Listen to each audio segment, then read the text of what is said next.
Alright, hi everyone. My name is Vino, and today's lesson is going to be on the nervous system and tissues. There's a lot of things to this section, so this is going to be a rather lengthy video, but it is keeping me rather occupied. So I'm going to try to have as much fun with it as I can, so let's go ahead and get started. Alright. Well, for starters, I really wish that I'm going to try to figure out a way, just for you guys to know, for the ones that are going to be watching my videos, I'm going to try to figure out a way in order to allow you to see what I would like for you to see sometimes on my screen. Because I do have some pictures that I wish that you guys could see, but I have to get the system embedded or encoded in the computer in order for you guys to be able to see it. But for right now, I'm going to be using this board quite a few times. So you have two components in the nervous system. In the components of the nervous system, you have something called a CNS, and you have something called a PNS. So I'm going to use a lot of abbreviations, but I'm always going to tell you what that means. So for the central nervous system, you have components of the nervous system. I'm going to put it up here. Components of NS stands for nervous system. CNS stands for central nervous system. That composes your brain and your spinal cord. Okay? I'm going to put SC for spinal cord here. It's just going to make it a lot easier so that way I'm not writing so much. That's CNS. Within the CNS, well, not within the CNS, but you're also going to have another thing, which is another component in the nervous system, which is called the PNS. Okay, this stands for peripheral nervous system. Okay, the peripheral nervous system has a sensory input and a motor output. Okay, so let's go ahead and put sensory over here. I'm going to put that in blue.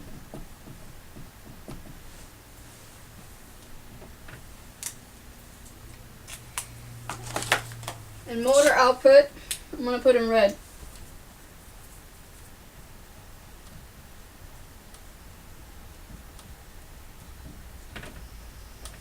Okay. Now, I'm going to explain both of these a little thoroughly so you understand it. When it comes to sensory input, there's signals. So what that means is, like, let's say that you put your hand on a burner. If you put your hand on a burner, you're going to have these sensations, obviously, because you have these nerves within the tip of your fingers that are going to send signals all the way up through your arm, through your spinal cord, up to your brain to let you know, hey, you need to remove your hand because you're burning it. You're burning me. So that's a sensory input. A sensory input is always going to be a signal. It's going to be either a signal from your external environment. So I'm going to put here signal, and I'm going to put environment. Okay? So you have one that's from, a signal from your external environment. You have another one, which is a signal from your from your tendons, your skin, and your muscles. So I'm going to put skin, tendon, muscle signals. Okay? And then you're going to have a last one here, which is another signal. Okay? Another signal. But the signal is going to be consisted of your internal organs.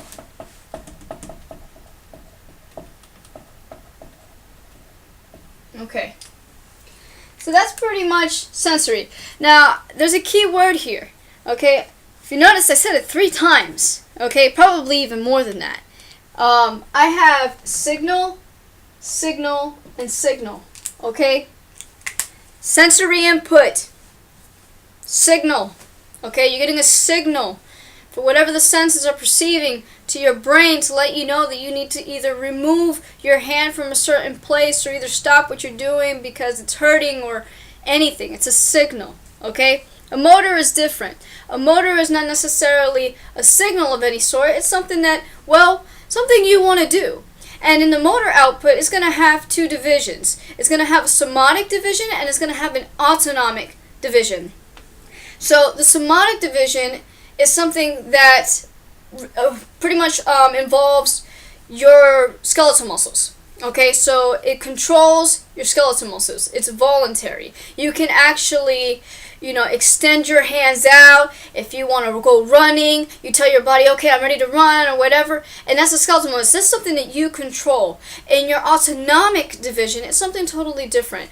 That it has to deal consistent of pretty much your internal organs, whether it be your glands, your heart, your smooth muscles. These things have a brain or a mind of its own.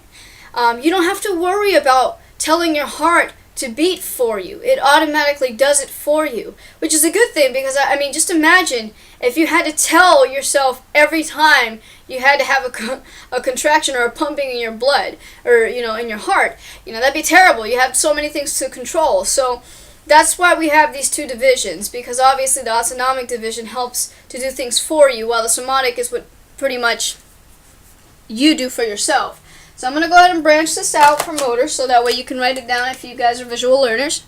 Okay, so here I'm going to put somatic, which is spelled S-O-M-A-T-I-C. Okay, this is going to be your control for skeletal muscles. Okay. This is voluntary. Okay. I'm going to go ahead and box that up. And you have the other one, which is autonomic division. Okay. Smooth glands. Cardio. Smooth muscles. Okay. Okay. So now you have that there. You have the somatic and you have the autonomic. Okay? Now there's actually something that's even more interesting here too. Okay? And what's interesting about this is the fact that your autonomic division has two things happening in it. You can have a sympathetic or you can have a parasympathetic. Now, if you guys take in psychology, you already know what that means. You know the distinction. That's great. Sometimes we know what it is already, but it's what you have, a tip of the tongue phenomenon, which is like you know exactly what you want to say, but the words just won't come out. That tends to happen sometimes with these, and I know because it happened to me one time in class. I knew exactly what they were. I just didn't know the difference. I know that one of them had to do with slowing down, and the other one had to do with speeding up. I knew that one of them had to deal with pressure or under an intense situation, and one had to do under a relaxed state. I just really didn't remember which one. So I'm going to actually tell you which is which, for those of you who don't remember. Okay? This only happens in your autonomic division under your motor output. Okay? So I'm going to go ahead and draw some arrows out. And I'm going to do this in black so it's clear. Okay? And I have one over here, and this is going to be your parasympathetic, and this one down here is going to be your sympathetic. Okay? So your parasympathetic is actually what slows things down. This is actually slow down, and this is also relaxed state. Okay, that's this one. This one is speed up, and I'm going to put threatening situations.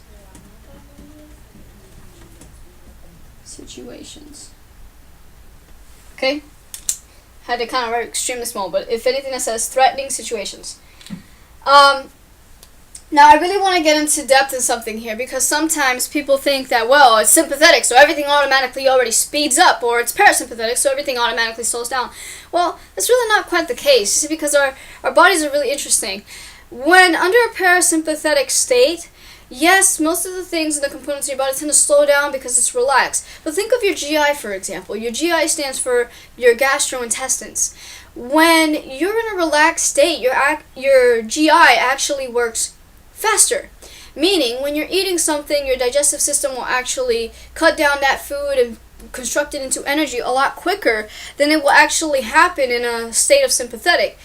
For example, if you want to go camping, for example, and going camping, there's a bear, and this bear wants to eat you.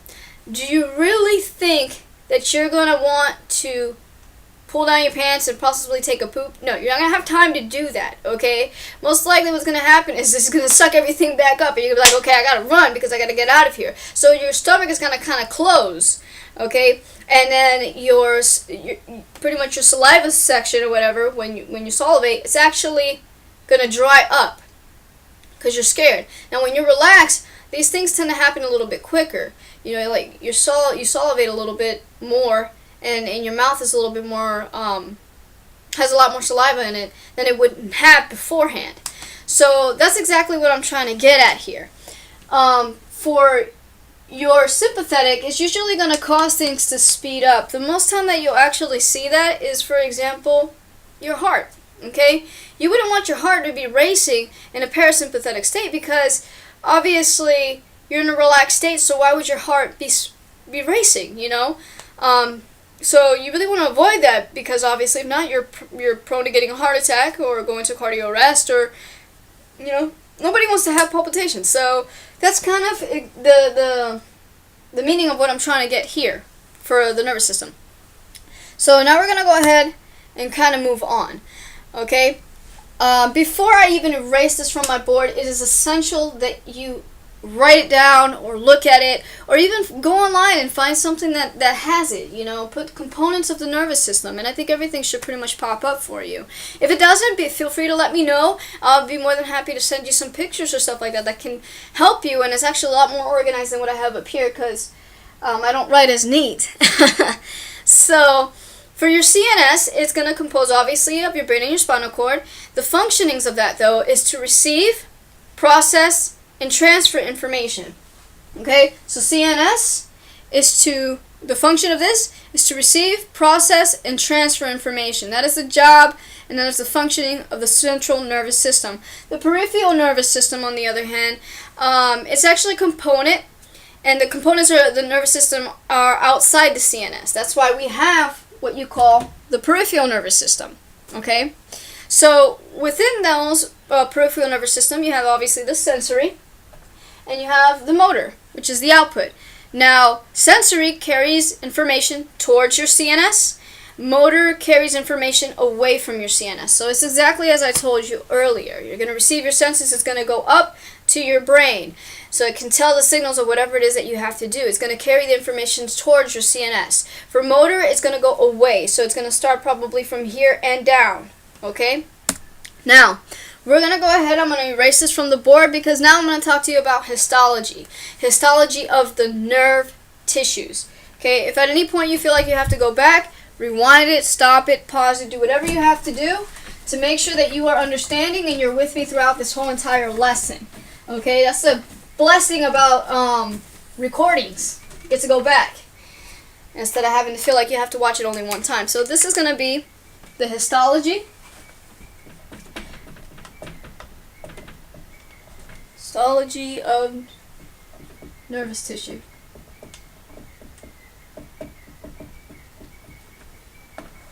Okay, for those of you who don't understand what histology means, I just want to let you know of that too. Histology is pretty much the study of a cell. It can be the study of a bone cell, it can be the study of nervous tissue, of a nerve tissue, it could be the study of a muscle tissue, it could be the study of anything, really. Okay, so it's really important. Histology has a lot to it, but right now we're going to focus on the histology of the nerve tissue, and it's composed of two types of cells. Okay, so I'm going to go ahead and put two types of cells. Okay, one of them is called the neurons. Okay, the other one is called neuroglia. Neuroglia. Okay? These are your two components of the nervous tissue. Okay? Of the nerve tissue. So now I'm going to go in depth of what exactly is a neuron. And then I'm going to go exactly over what's neuroglia. And I'm actually going to be going over the neurons first, because there's actually quite a few things for the neurons. There's at least 8 parts to the neuron. Okay? So you're going to have to understand those 8 parts. You're going to have to understand their roles and what they do and why they're there. I mean, you need to know this. So your neurons, okay, is going to be what demonstrates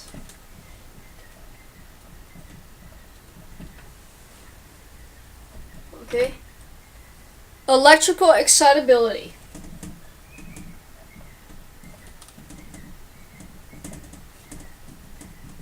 Electrical excitability and capable of conducting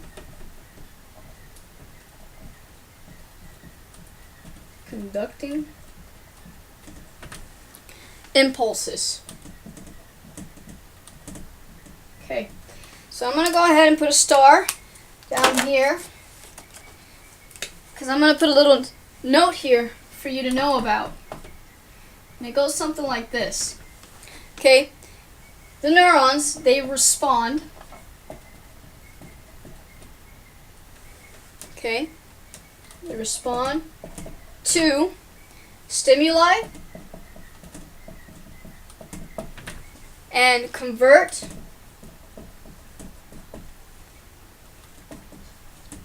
to an impulse or action potential. Okay? So a neuron, they respond to stimuli and convert it to an impulse, okay, or an action potential. Okay? We are going to even go over the definition of what an action potential is and an impulse, because you want to know what that is. It's essential, it's important, but obviously I'm going to take steps at a time. I don't want to just jump there, because it's going to be kind of hard for you to understand and keep up with me. So for neurons, just keep in mind that they respond to stimuli and convert to an impulse or an action potential, and that the neurons themselves demonstrate electrical excitability and are capable of conducting an impulse. Okay? And that's just obviously that's just one, because you have 2 types of cells in the nervous tissue. So that's just one of them. Now, one of the things that I'm going to go over now is going to be the parts of strictly the neuron. Okay, so I'm going to go ahead and erase this. Okay, because there is in fact 8 parts to the neuron. Okay, so I'm going to go ahead and put parts of neuron. Okay, the first one is your cell body, okay, which is aka soma. Okay, sometimes when you look at textbooks and stuff like that, you're gonna see that the word soma is gonna appear. If you ever see that, don't go, oh my god, what is that? I don't understand. Now they're talking about soma. Well, they're just referring to the cell body, and I'm actually gonna write that there because we're gonna go over that as well.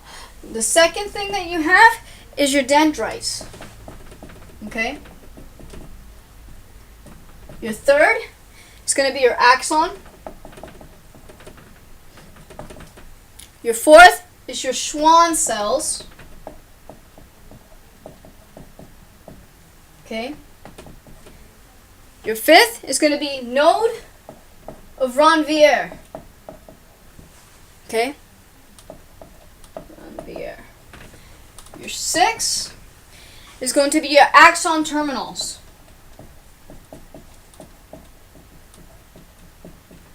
Seven is going to be your synaptic vesicles.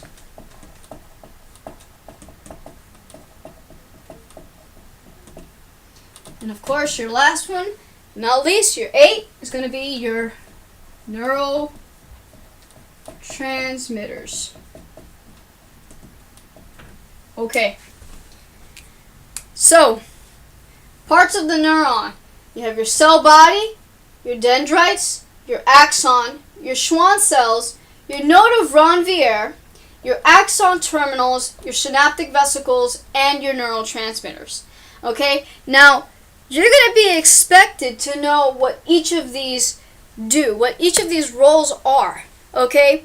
Now, I would highly encourage you to look at a picture of, for example, a neuron, okay?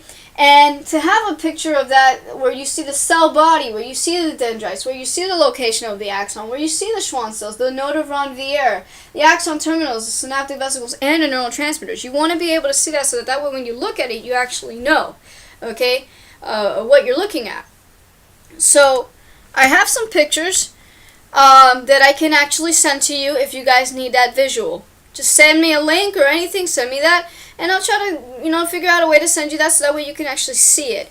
But right now, I don't want to take a lot of time to draw, okay, because I got a lot of things that I have to go over, and I draw terribly as well, so I really just rather send you the pictures. If anything, look them up, definitely, I encourage that. So what I'm going to be going over now is this right here, okay? So first thing that we're going to go over is obviously the cell body, which is aka soma, okay? In the soma, you're going to contain the nucleus and the nucleolus, okay? And it's surrounded by cytoplasm and typical organelles, okay? Your organelles, there's tons of them. In order to understand what organelles are, it's just a broad word to let you know of all the little stuff that you find within a cell. It could be mitochondria, it can be your ribosomes, it can be all those things are components of pretty much your organelles. So you always want to keep that in mind. Their dendrites, which is your next one, is going to be the process on cell body that conducts an impulse towards the cell body. Okay, I'm going to repeat that.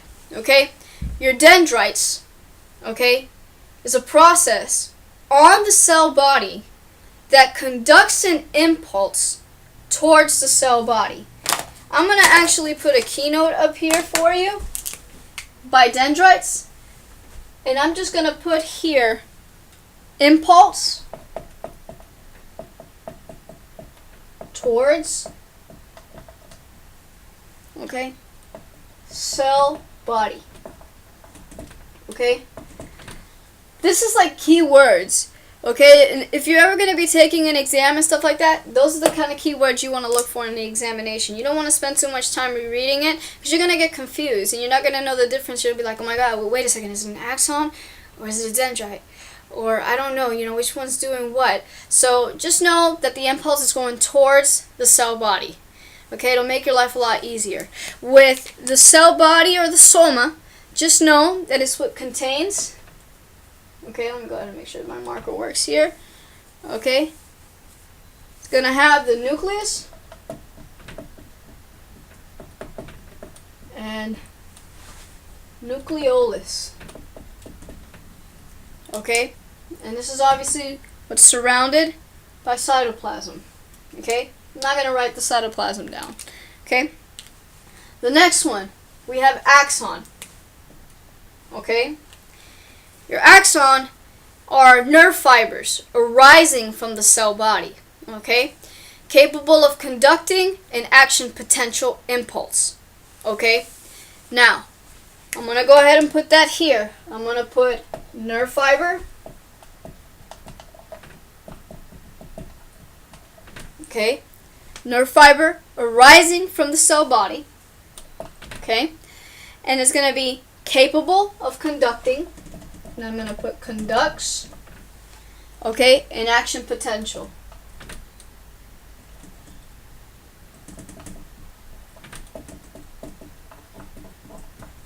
Okay, which is also known as impulse, action potential impulse. Okay, your Schwann cells. Okay, your Schwann cells, this is actually really interesting. This actually is what forms your myelin sheath. Okay, so this forms myelin sheath.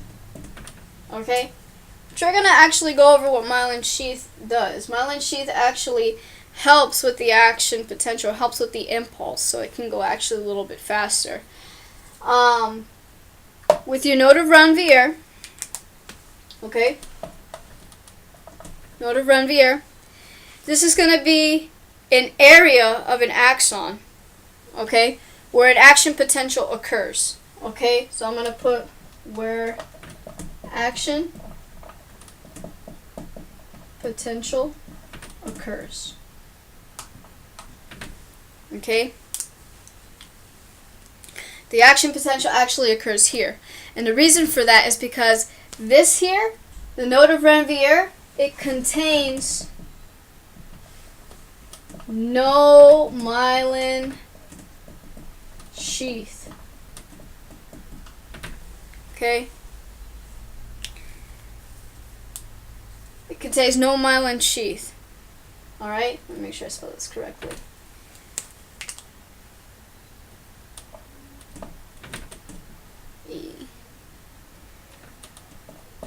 Myelin sheath. Okay.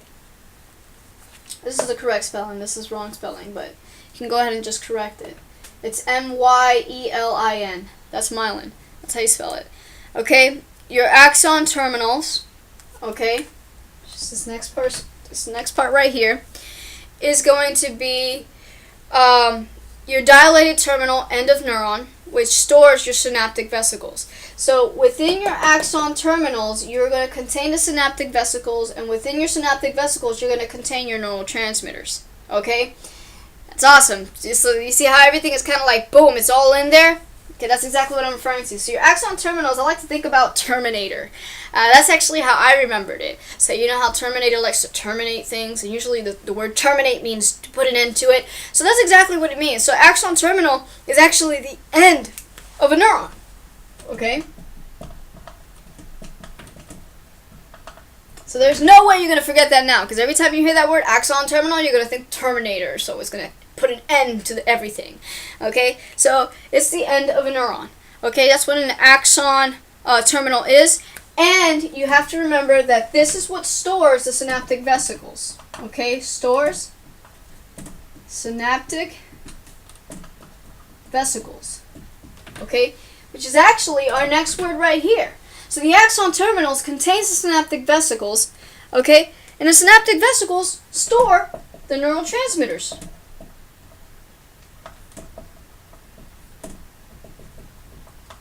Okay? And neurotransmitters are obviously your chemical messengers. Okay? They're like your chemical messengers for your nerves. That's exactly what neurotransmitters are. Okay? So now you've understanding what it is that the neuron composes of and all the things that it has here. Okay? Now, there is something else that I wanted to add here. Okay? There's only 8 parts to a neuron, but now at least you know all these things here. And you understand what each of them does. What each of them does, excuse me. But there is one thing that I want to put here, okay? I'm not going to put a number next to it, but I am going to want to put it here. So I'm going to go ahead and erase this because I'm going to write it on the next one because obviously I don't have enough room here, okay? But one of the things that I'm going to mention is going to be an initial segment, and it's also known as an axon hillock. It's actually a cone-shaped, and it's an elevated area, and it's a site of where the action potential actually generates. So first you have the action potential generating, then you go to the node of Ranvier, which is where the action potential actually occurs. Okay, so let's go ahead and put that down. Go ahead and erase this. Okay, and I'm going to put the initial segment. Initial segment, which is also known as the axon hillock. Okay, and the definition of that pretty much means that it's a cone-shaped, elevated area. Okay, and it's going to be pretty much the site of an action potential site of action potential generation.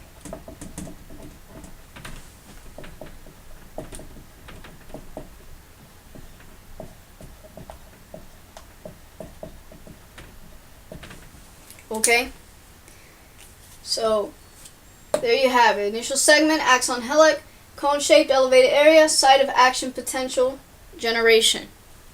Okay, now I'm going to want to go over something else here. Okay, so that way you can get into even more understanding. Okay,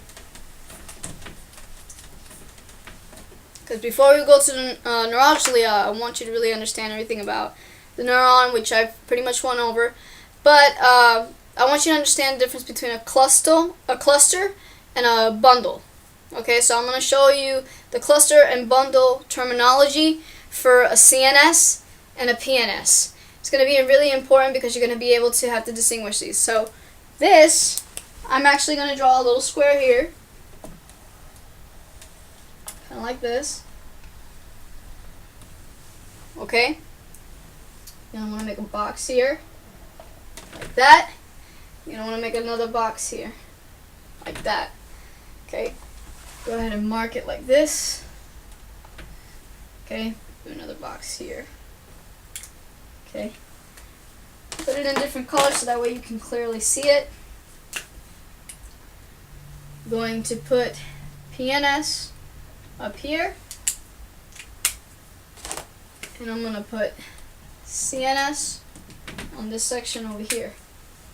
Okay. Inside these boxes, you're going to put cluster,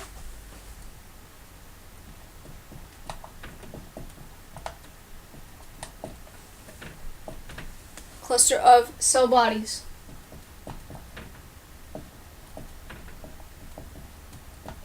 Okay, and on this one down here, you're going to want to put bundle of axons. An axon is a what? A nerve fiber. Okay, I'm going to continue to throw these things because constant repetition is how you learn. Okay, and an axon is a nerve fiber arising from the cell body and is capable of conducting an action potential impulse. Okay, so now back to PNS and CNS, we're going to be talking about clusters, okay, of a cell body and a bundle of axons. Okay, so when you have a cluster of cell bodies in a PNS, that is referred to a ganglion or a ganglion. I like to call it a ganglion because it helps me remember how to spell it, but ganglion is how you say it. This is how it is in ganglion for PNS, for a cluster of cell bodies. Okay, keyword here is cluster. Just the same way down here that the keyword is bundle. Okay, now when you have a bundle in the PNS, you're going to have what you call a nerve. Okay, and when you're looking at a CNS, okay, and you're looking at a cluster in the CNS, you're going to have a nuclei.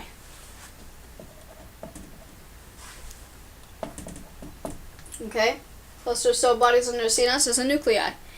For the bundle of axons under a CNS, it's actually called a tract. Okay,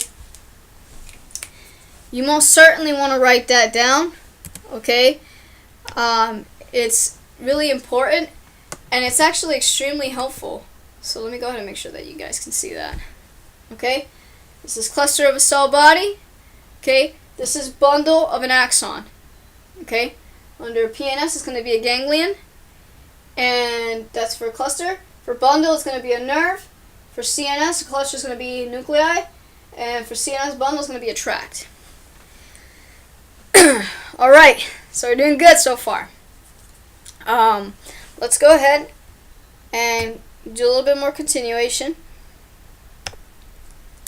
Okay, and this is something that I would really like for you to see, because now I'm going to talk about the structural diversity. Okay, and in the structural diversity, you have what you call a multipolar, a bipolar, and a unipolar. Obviously, multi means many, multiple. Bipolar means two. Unipolar means one. So in a structural diversity, you have those three things going on. You have a multipolar, bipolar, and a unipolar. Okay? Now, remember in the very beginning, that very big chart that I wrote with the CNS and the PNS? That's an extremely important chart, because a lot of things are going to be going right back to that chart. Okay? And you're going to need to understand that. The multipolar is going to be consistent with motor neuron. And I like to think of it like the Lisa Simpson model. Okay, like The Simpsons. Okay, so now you know exactly who Lisa Simpson is. So the multipolar is motor neuron. And it's going to be a model, and it's going to have one single axon, but it's going to have multiple dendrites. Okay, so obviously it's going to look something like this. Okay.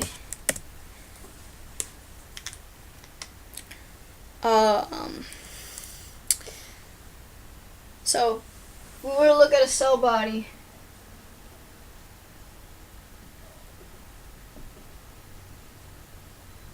it's a great example right here. See how the hair is kind of like standing up like Lisa Simpson's hair? Well, these things that stand out on the side, which would be part of the cell body, these parts right here is actually where your dendrites lie. Okay? And as you can see, you're going to have multiple dendrites and only one single axon. Your axon would actually be this part right here. Okay? But there's actually another way to look at this, which I'm going to try to draw it out for you so you can have an even better visual of this. And it goes something like this. Okay? It's going to be like this. Okay? It's pretty much right here. Let's make that the cell body. It's going to go down like that. It's going to look like a little tree. Okay? And then all of a sudden you're going to have a whole bunch of branches coming out like that.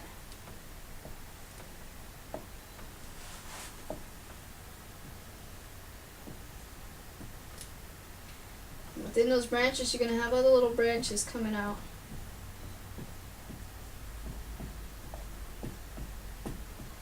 See, so it looks like a whole bunch of branches coming out here. Okay? You look at that and you say, man, that looks like total craziness. But with this section right here, okay, this section right here, which is all these little branches coming out, those are your dendrites. Okay? And then obviously this section right here, which is that little bubble that I did as like a little lollipop holding everything together, that's your cell body. Okay? And then this section right here, which is this little stick sticking up like that, that's your axon. Okay? This is part of the multipolar.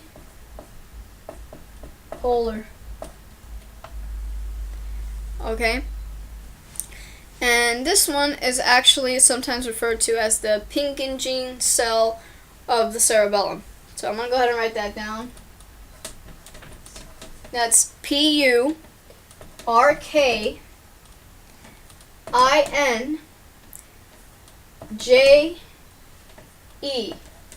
And it's going to be cell of cerebellum. Okay? That's this. Okay? So, this is a good example. This is something that's really necessary for you to know. Because the multipolar is going to be with your motor. Okay? Motor neuron. I'm going to put a note here. Motor neuron. Okay? And I'm going to put single axon.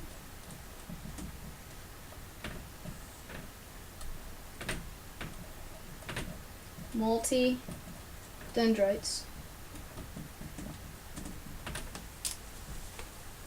Okay? This would be your example of a multipolar. Okay? So it's going to contribute to your motor. Okay? Then you have something else called bipolar. Okay? Obviously, bipolar means two, right? And these are all structural diversities. Okay, so if anybody ever asks you what's the structural diversity of something for a neuron, you would obviously know it's either multipolar, bipolar, or unipolar. These are structural classes of neurons. That's exactly what we're going over. Structural classes of a neuron. So if anybody ever asks you what's the structural class of a neuron, you're going to think multipolar, bipolar, or unipolar. Okay? Bipolar. This is my next section here. I told you this lecture was going to be rather lengthy. Bipolar. Okay. It's going to be the next one I'm going to teach you about. This is going to consist of your eyes, ears, and nose. Okay? These are referred to as your special senses.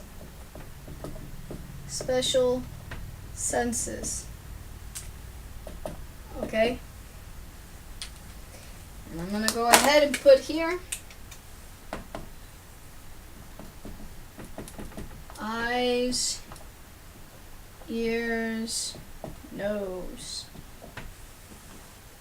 Okay? So, for bipolar, you're going to have one main axon and one main dendrite. Okay, it's just going to have one main thing. That's it. Okay? So it's going to have one main axon and one main dendrite. Okay? Remember, special senses for bipolar. Okay? So for this one, this is actually how, I'm going to show you an example of kind of how this one's going to look. Okay? So it's going to have a little bit of a somewhat larger cell body. This is going to be your cell body. Okay? But if you remember the last one, the multipolar, it had obviously the cell body and it had a whole bunch of branches coming up where the dendrites were. Okay? Well, this one, this is how this is going to look. Go ahead and put this like this. Alright? And you're going to come up here and you're going to see this.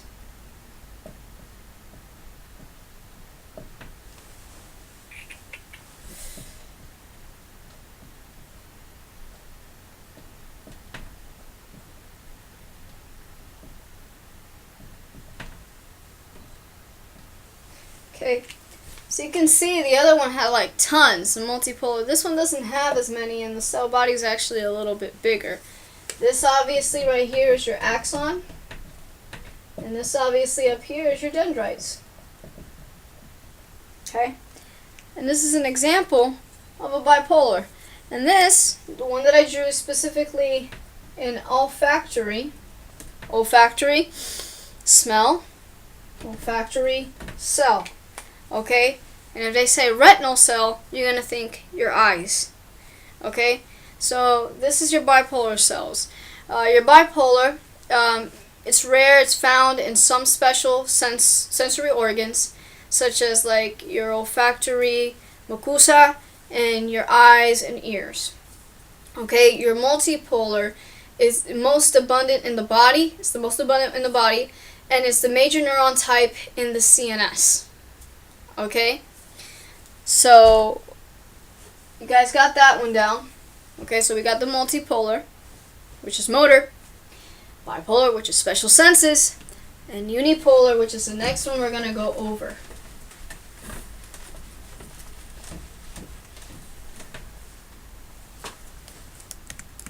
Okay.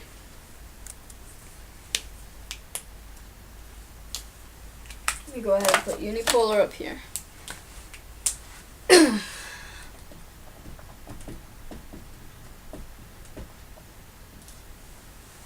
Okay? Unipolar. Alright, for unipolar, it's going to be your sensory neurons. Okay?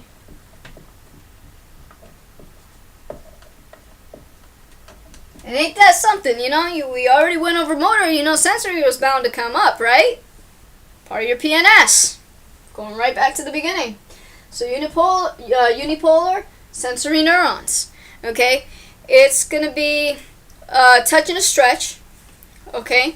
So sensory neurons is touch and stretch. And it's often going to look like a hanger shape, which is going to be one end dendrite and then one end axon terminal. Okay? The difference between these is that if you notice the word end was in it. So, I'm going to show you an example. The same way that I've drawn pictures, I'm going to show you one for this one too. So, but before I do that, I want to put keynotes here. Okay? I'm going to put hanger shaped. Okay? And I put this here for your benefit so you know what it's supposed to look like. And here it's going to be one end dendrite. Okay? It's one end dendrite and one end axon. Now, what do we call an end axon? An end into an axon is an axon terminal. Okay? Terminator. So, one end axon terminal. Okay? So you got that there. Hanger shape, one end dendrite, one end axon terminal. Okay? Now I'm going to go ahead and try to draw this one out for you guys. Go something like this.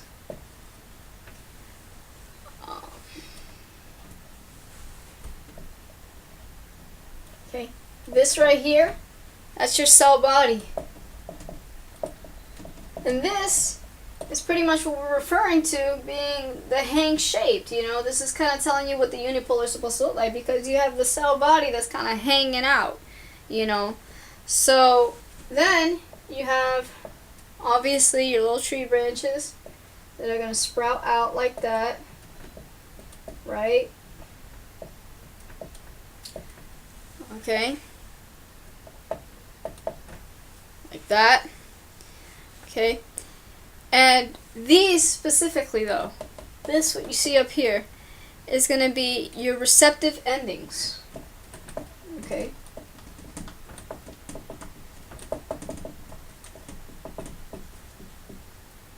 Receptive endings.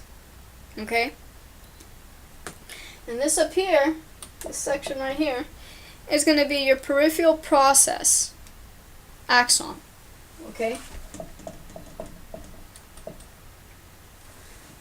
Peripheral, let me go ahead and try that again. P-E-R.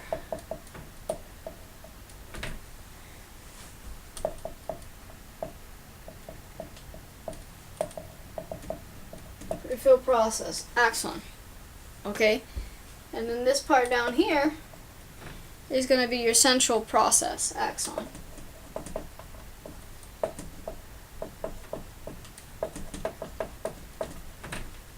Okay? If you want a better picture than mine, I want you to go online and I want you to type structural classes of neuron. I'm going to repeat it. Structural classes of neuron. Type that up. You're going to see these come up for you. Okay? Now, I'm going to go over neuroglia and then I'm going to stop. Okay? Because I think that this is a lot of information for you guys to take in. Okay? So, let's go ahead and go over that one real quickly. Alright? Neuroglia.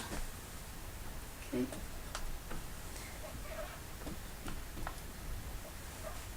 Neuroglia. Okay. Now, I want you to understand what this word means. So, glia, okay, this actually means support. Okay? And the functionings of a neuroglia is actually going to be to support, nourish, and protect. Okay, I'm going to say it again. The functions of that is going to be to support, nourish, and protect. Okay, and there are 6 types. 4 of them are found in the CNS. 2 of them are found in the PNS. Okay, in the CNS, these 4 things that you're going to find, one of them is called astrocytes, which I want you to remember it this way. It's called BBB, brain-blood barrier. Okay, astrocytes. I'm going to go ahead and write that down. Okay, I'm going to go ahead and write this number down too. So for number 1, okay, this is in the CNS. Remember, there's 6 types. Okay, and in the CNS, so I'm going to put here 6 types. And you're expected to know which 4 are found in the CNS and which 2 are found in the PNS. This is something that's very important for you to pay attention to, okay? So in the CNS, okay, you're going to have 4 there, okay? Let me go ahead and do this. Okay, I'm going to put A for, it's going to be my number 1. I'm going to have astrocytes.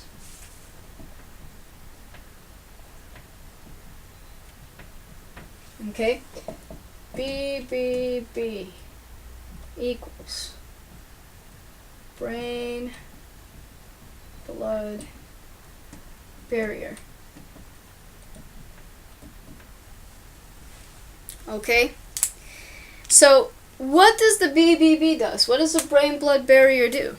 Okay, well obviously brain, blood, barrier.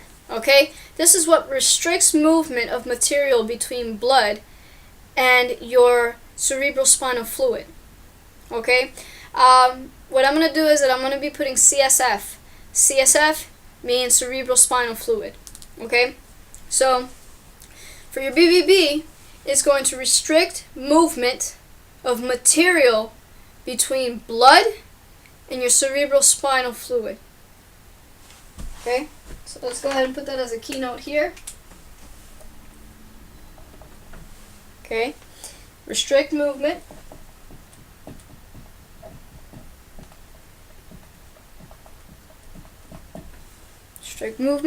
of material between blood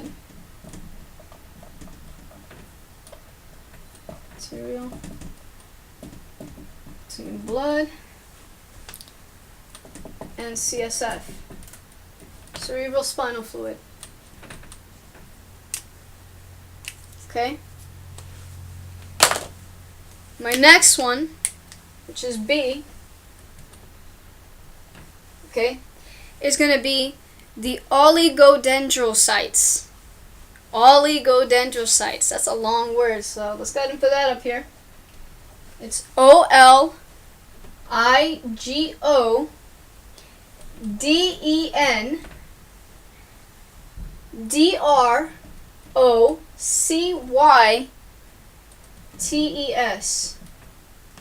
Oligodendrocytes. Okay? This is actually another word, or a fancy word in that, for your myelin sheath. Okay?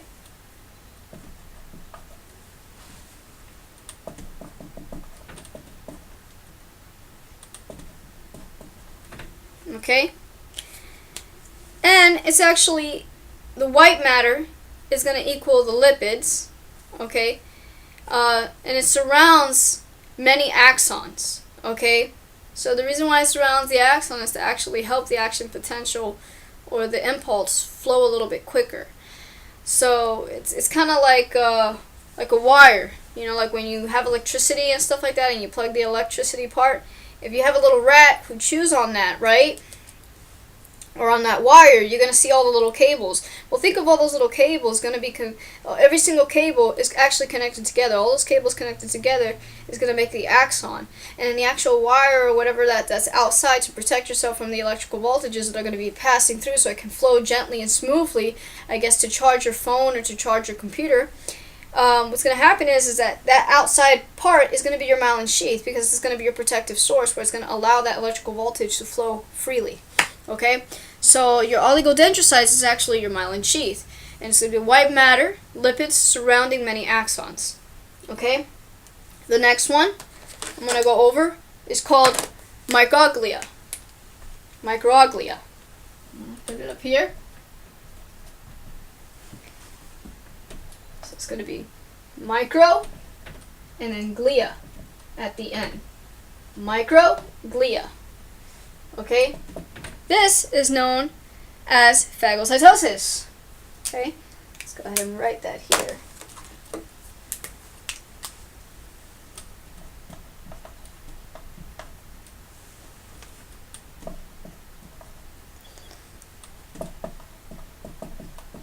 Phagocytosis of microbes. Okay? I'm going to put quotations around this word. Phagocytosis is microglia. Okay?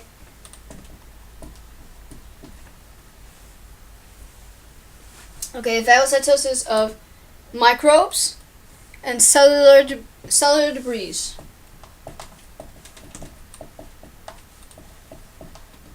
Okay? What you're really going to want to remember is this word right here. Phagocytosis, okay? It's part of microglia. Okay? And of course, you're going to have your last one. Okay, because I mentioned that there's 4 within the CNS. Okay, so let's put that D. It's going to be ependymal. Ependymal. Okay? And this is actually going to be what produces and circulates your CSF. And CSF stands for cerebrospinal fluid. Let's go ahead and put that down here. Produce and circulate CSF. Okay? So now you've learned, okay, 4 out of the 6 types of neuroglia. Okay? So you have astrocytes, oligodendrocytes, microglia, and ependymal, which are all found under the CNS. It's very important that you remember that there are 4 in the CNS, and these are the 4 ones that are found. Yeah, I already went over all of them, so I'm going to go over to the next 2, which is going to be consistent with still neuroglia, because there's 6 types, we only have 4 here, so that means we're missing 2, but the other 2 are going to be found in the PNS. So let's go ahead and get started with that. And then I'm going to be ending my lesson there, okay? If you guys have any questions, let me know. Put them down below. I will try to answer them. If I do not know, I will surely let you know that as well. Okay? So, I'll go ahead and put number 2 here. Not number 2. I'm going to put in the PNS. And there's 2 that are found within the PNS. Okay, this is still under neuroglia. Okay, now 1 is going to be your Schwann cells. We went over that earlier, didn't we? So your Schwann cells. Okay, and I told you earlier that that's what forms your myelin sheath. Except this time I'm actually going to write it down because I'm going to want you to get it. So it's what forms sheath. So your oligodendrocytes is actually your myelin sheath, but your Schwann cell is actually what forms the myelin sheath. And what happens here is a lot of interesting stuff though. The Schwann cells actually have like 3 steps where it actually envelops the axon. It actually will then rotate around it, and it'll actually kind of like tighten it up so it can have that myelin sheath attached to that axon. Now the top part of the Schwann cell, or pretty much the forming of the myelin sheath, you're going to have something called the neurolemma, and that actually just surrounds 1 axon. Okay, so neurolemma surrounds 1 axon. I'm not going to write that down. So it's neurolemma. Okay, neurolemma is L-E-M-M-A. Okay, that's 1 word together, and it surrounds 1 axon. The second part you have here, okay, is going to be your satellite cells. Okay?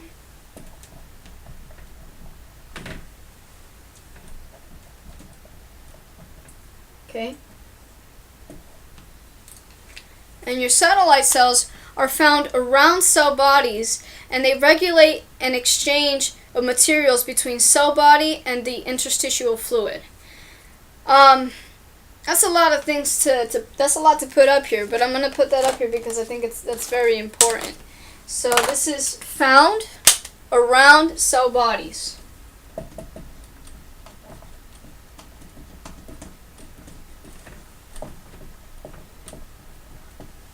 Okay, it's found around cell bodies, and they regulate. Okay, exchange of materials.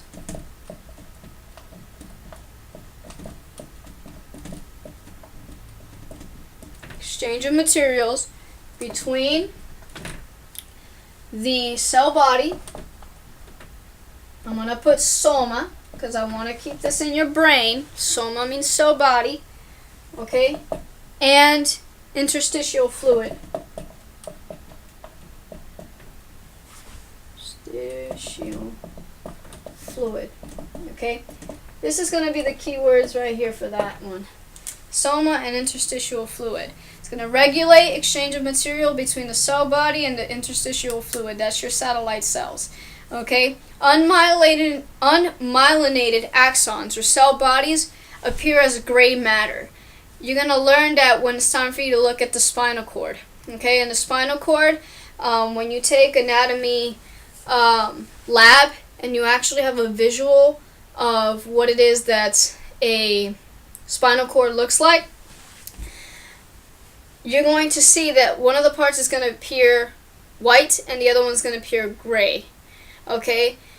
If it's unmyelinated, okay, if it's an unmyelinated axon or cell bodies appear as the gray matter. Okay, so unmyelinated axons are going to appear as gray matter. Okay, so it's going to be really easy to see that in a spinal. You're going to see that it's going to say pretty much gray horn. It's going to be known as a horn. Okay, in the spine. All right. So hopefully next time I'll be able to show you some more pictures that is emphasizing exactly what I'm talking about. Okay, I encourage you to look up the types of neuroglia. I want you to look at it because I want you to know exactly what it looks like microscopically. So when you go online, you go to Google, just type in types of neuroglia, and you're going to see that it's going to show everything to you. There should be 6. I mentioned all 6 of them today.